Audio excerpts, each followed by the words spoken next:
ইতিমধ্যেই দেবীপক্ষের সূচনা হয়ে গেছে, শহর জুড়েও পুজোর আমেজ। কিন্তু একটু হলে পরেও প্রকৃতি দেখেও কিন্তু কোথাও কোথাও বাঙালির মনে একটু দুঃখ হচ্ছে, কারণ মেঘ রোদ্দুর থেকে থেকে ঝিরিঝিরি বৃষ্টি সমস্ত কিছুকে মিলিয়ে মিশে যতই যা কিছু হোক, বৃষ্টিকে কিন্তু ডোন্ট কেয়ার করেই বাঙালি মাততে শুরু করছে তার নিজের উৎসবে, অর্থাৎ শারদ উৎসবে। আর এই মুহূর্তে প্রাক পুজো পরিক্রমায় 99 নিউজ বাংলার ক্যামেরা আজকে এসে থেমেছে বুদ্ধবিহার সর্বজনীনে, সৃজন বুদ্ধবিহার।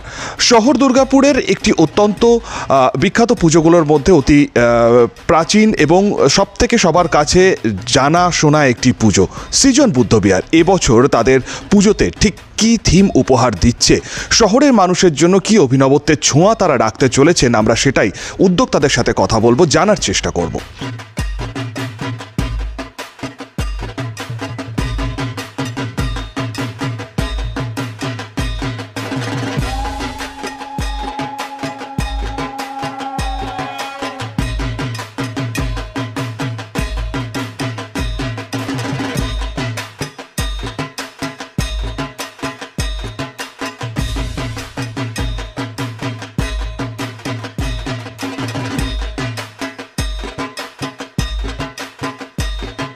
এই মুহূর্তে আমরা সৃজন বুদ্ধবিহারের পুজোর উদ্যোক্তাদের পেয়েছি, তাদের সাথে আমরা একটুখানি কথা বলবো।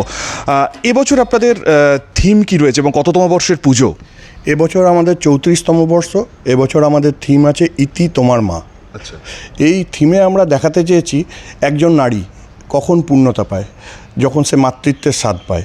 তো প্রথমে আমরা এখানে 3টি ধাপে মণ্ডপটি তৈরি করেছি। প্রথম ধাপে আমরা দেখাচ্ছি যে একটি মহিলা যখন মাতৃত্বের স্বাদ পেতে যায়, সেই সময় তার মনের যে ভাবনা, সেই ভাবনা চিন্তা তুলে ধরেছি, যে সে নিজেকে পরীর সাথে তুলনা করেন এবং পেটের মধ্যে সন্তান কী রূপে থাকে সেটাও আমরা এখানে তুলে ধরেছি। এবং দ্বিতীয় ধাপে আমরা তুলে ধরছি সেই মহিলা যখন আপনার বৃদ্ধা হয়, তখন তিনি অবহেলিত হন ছেলে মেয়েদের কাছে, নিজেকে বন্দী মনে করেন, একাকিত্ব বোধ করেন, সেই যন্ত্রণা তার তুলে ধরেছি। এবং তার ছেলের যে বিবেক বা চেতনা, সেই চেতনাকে আমরা জাগানোর চেষ্টা করেছি। আপনি ওই মণ্ডপের সেকেন্ড ধাপে গেলে নিজেকে নিজেই প্রশ্ন করে উঠবেন যে আপনি কি করছেন আপনার মায়ের সাথে। এবং তৃতীয় ধাপে আমরা ঠাকুর মূর্তি যে বসাচ্ছি, সেই মূর্তিও এই থিমের সাথে সামঞ্জস্য রেখেই অভিনবত্ব বলতে পারেন, একদম অন্য ধরনের মূর্তি। থিমটা কারা তৈরি করছে এবং প্রতিমা শিল্পী কে রয়েছেন? দেখুন, আমরা এখানে থিম, আমাদের বাজেট কম, আপনারা জানেন, প্রতি বছর আমরা নিজেদের আইডিয়া থেকে থিম বার করি। এবছরও আমরা তাই করেছি, নিজেরাই থিমটা করছি। আর আমাদের মূর্তি যিনি করছেন ভৃতিভূষণ মণ্ডল, উনি মূর্তি করেছেন। এর বাইরে আর বলার কিছু নেই। বাকি লাইটম্যান আমাদের যিনি থাকছেন তিনি প্রতি বছর করেন। এবছর আমাদের 20 লক্ষ টাকা বাজেট।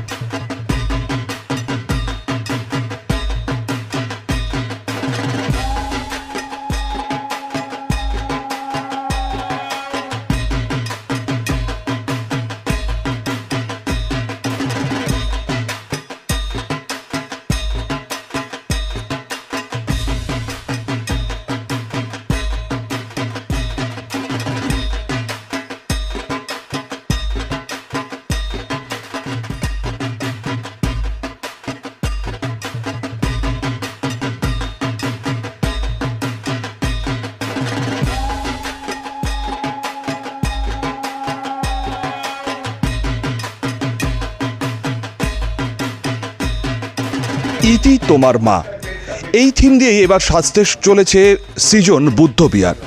কারণ তাদের এবছর থিমে তারা যেটা ঠিক তুলে ধরছেন সেটা হচ্ছে যে একেবারে মাতৃশক্তি, অর্থাৎ মা, এবং সেখান থেকে এক সন্তানের জন্ম দেওয়ার পর পরবর্তীকালে যখন একজন মা বৃদ্ধা হয়ে যান, ঠিক কীভাবে অবহেলিত হয়, সেই সমস্ত কিছু থিমই কিন্তু তারা তুলে ধরছেন।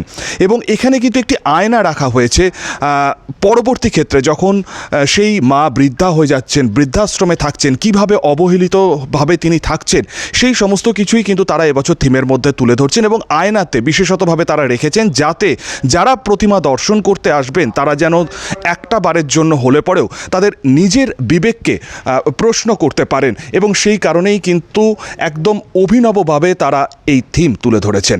আর আপনারাও শহর দুর্গাপুরের যারা মানুষ তারাও যদি এরকম একটা থিমের সাথে নিজেকেও একটুখানি মেলাতে চান পুজোর কয়েকটা দিন, তাহলে অবশ্যই আসুন সৃজন বুদ্ধবিহার। একেবারে কিন্তু থিমের মধ্য দিয়েই তারা রাখতে চলেছেন অন্য একটি চমক। ক্যামেরায় সনাতন গড়াইয়ের সাথে শুভ্রদের রিপোর্ট, 99 নিউজ বাংলা, দুর্গাপুর।